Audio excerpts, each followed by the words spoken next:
How many followers do you need to succeed?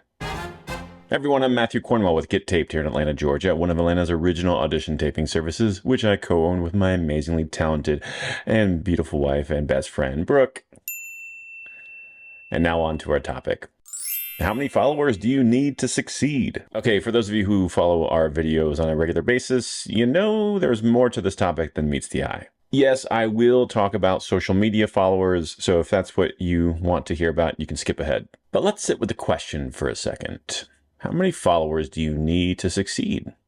Jesus only needed 12 men. He also had some women who were in his early followers. And eventually that turned into dozens and hundreds and thousands and so forth. But at first he was content with 12-ish. So how many do you need? And it might be helpful to unpack what a follower is, right? I mean, I'm guilty of checking the YouTube analytics every Monday morning to see how each video is doing, how many new followers we get. But what am I expecting from my followers? Or to ask it differently, what am I expecting the result to be from increasing those followers? At the very core of it, I'm getting an ego boost. Every view, every thumbs up, every new subscriber, it's a dopamine hit. So if I was on the proverbial therapist couch, I would be admitting to the fact that I need approval. I need validation from you. And I would reluctantly admit that my sense of worth is tied to my numbers. And if I have to skip a week and not release a new video, I don't feel bad for you. Sorry, not sorry. More so for me, because then I might lose subscribers. I'm not getting views. I'm not getting that dopamine hit that week. So in that respect, from a psychology standpoint, I shouldn't need any followers. Sure, influence is nice, and I don't take that burden lightly. I once heard a celebrity say, send the elevator back down. So I take it as a privilege that I have a platform for helping actors not make the mistakes that I made, or for making others feel understood with their own struggles in this industry. And to me, that's the key to the modicum of influence we've gained with this YouTube channel over the last 4 years or so. Namely, that Brooke and I approach this work like a ministry. I mean, heck, Jesus, God in human form, came to earth to serve.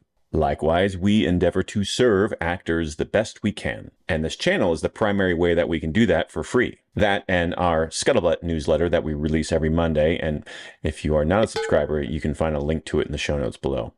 Although Jesus himself would probably point out that Friends episode where Phoebe was trying to find a truly selfless act, yet couldn't. Yes, there are. There are totally good deeds that are selfless. Well, may I ask for one example?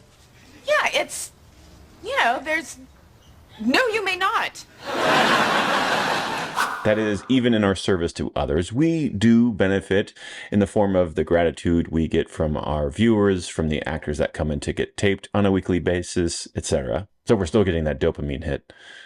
But stepping away from the therapist office, you might have thought that I was going to use this video topic to talk about getting fans of your work. In fact, I did a video on that topic once before, so check that out. And it's a great discussion. You do need followers, or more accurately, fans, in the form of your reps, your agent, your manager, in the form of casting directors eventually, once you've built some relationships, and then even further down the road, the producers and directors that you're auditioning for or working for over and over again. By establishing your talent to them, and just as importantly, your work ethic, these gatekeepers will shift from begrudgingly offering you an opportunity to suddenly wanting to work with you. And heck, they might even decide to follow you on social media to boot. And speaking of, let's talk about social media followers, since that's what most of you probably thought this video was about. Before we get too far into this though, let me first acknowledge that there is absolutely zero need to have any social media. Brooke is off all social media as of the recording of this video. I still look at her IG from time to make sure there's not people DMing her, but she deleted Facebook in like 2017, I think, and she never checks Twitter. And trust me, she's just as successful today as she was when she was trying to maintain all of those social media accounts. The main difference is that now she has a healthier mindset. But if you actually enjoy social media, then keep watching. It can be a very useful tool, like this channel. But please, please, please do not listen to the rhetoric out there that you need social media to be successful as an actor. If you want to be a reality star or a social media influencer who makes their income from sponsorships and partnerships, then yes, follower count matters. Well, more specifically, engagement is paramount. But I've never lost a job, or booked one for that matter, based on my follower count. Believe me, this far into my career, where I have the privilege of emailing or even texting most of the casting directors in the Southeast, I would have found out by now if I had lost a job or booked a job based on my social media numbers. It's not a thing. Stop worrying.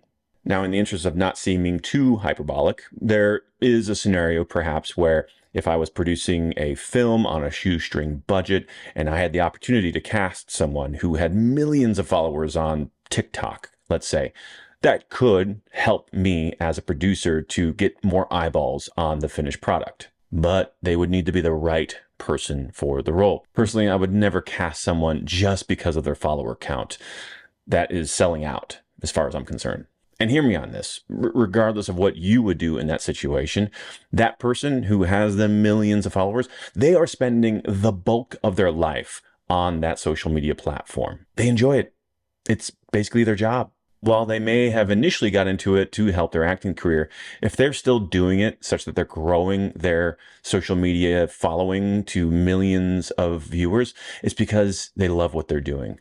They enjoy it. I mean, they might be just addicted to it, but to put that much effort into something, I would hope that there is a level of interest and passion and commitment to it. In short, they're going to keep doing that even if they don't see any benefit in their acting career because they're enjoying it. And if that's not you, that's okay. And there's another aspect of social media that has nothing to do with follower count that I want to mention, and that is organic networking. Some gatekeepers, actually quite a few of them, are on social media, so actors feel this pressure to engage with them on social media.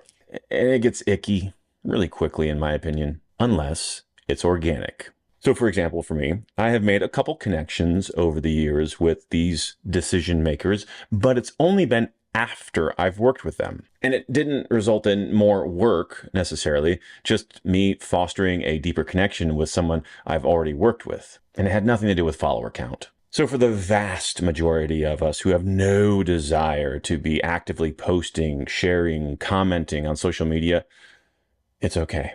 Do not stress about getting your follower count from 300 up to 1,000. Nothing in your life will change other than the stress level and the occasional dopamine hits that you'll get from seeing those likes. Unless, of course, pursuing that unlocks some new passion that you never knew you had for social media, in which case that passion becomes its own reward. And maybe that's my final point here for this video. Brooke and I make it our mission in life to dispel fear in actors.